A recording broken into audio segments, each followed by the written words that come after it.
Hi guys, today I am going to talk about how to do the texture section in the Elements of Art project. So I go back to this Art 1 Elements of Art project requirements to number 3, which is texture. It says, create an implied texture in this section so it looks real but it's not. It could be an animal texture or an object that shows texture, then color.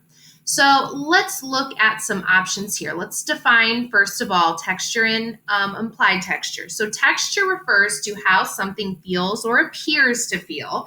And in this case, it's what it appears to feel. Implied texture is a texture that looks like it could be real, but is not.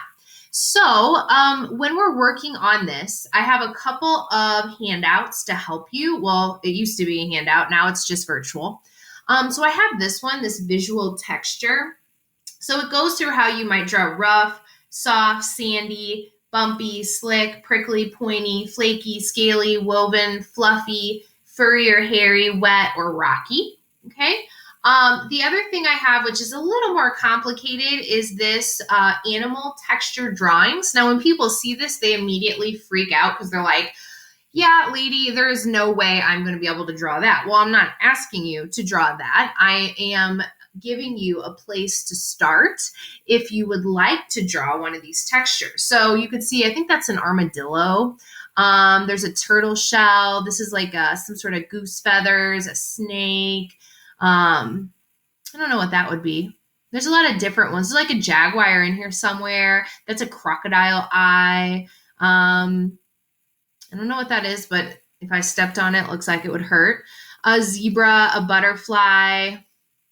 Okay. The other thing is you can get different texture drawings off of the internet, and that's fine too. But whatever you do, it needs to go with the theme of your project. So let's go to my document camera. And I'm going to make sure that I am on the texture section. And I think what I'm going to do is I am going to draw based off of this visual texture help worksheet right here. This one that says bumpy. I think I'm going to make a giant chocolate chip chunk cookie, which is going to be so delicious, and try to make it look bumpy. Because a lot of times those cookies that have those big chocolate chips in them are not real smooth. They're very textured. So that's what I'm going for. If you haven't noticed, I do really like cookies. Okay, so I'm going to go ahead and I'm going to attempt to draw a very bumpy cookie. So I haven't done this before, so honestly, I'm winging it. Okay, sometimes with art, you have to just try, and if it turns out terrible, then redo it.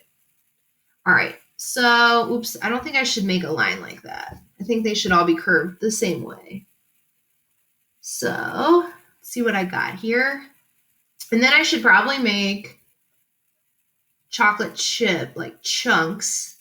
So you have to buy those separately, those chunks of chocolate chips. And of course, there would be regular chocolate chips in here too. It kind of looks like I could make it one of those monster chocolate chip cookies. They're like peanut butter in them, and I think M&Ms and things like that.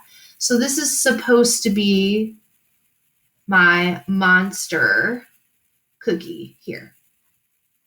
I love all that stuff, but it's got to be gluten-free, so my cookies are a little different than yours, but that's all right. And dairy-free chocolate. All right, so here is my big textured cookie.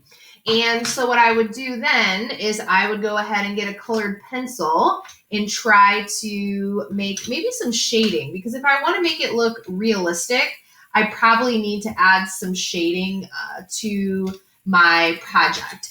The other thing is I was trying to mimic this worksheet here, and I know I already said that, but I would look off of this when you're doing it to make it easier for you. Since I'm the teacher, it's easier for me to just draw it out of my head because I've got a lot more art experience than you.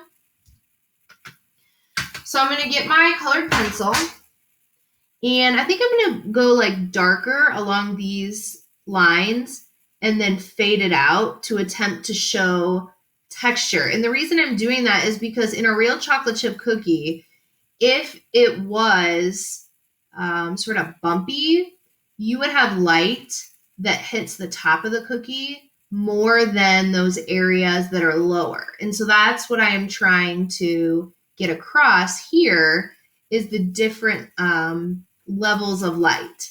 So I'm going to do a little bit of shading here. Shading's not required on the texture section, but again, you want to make it look as real as possible.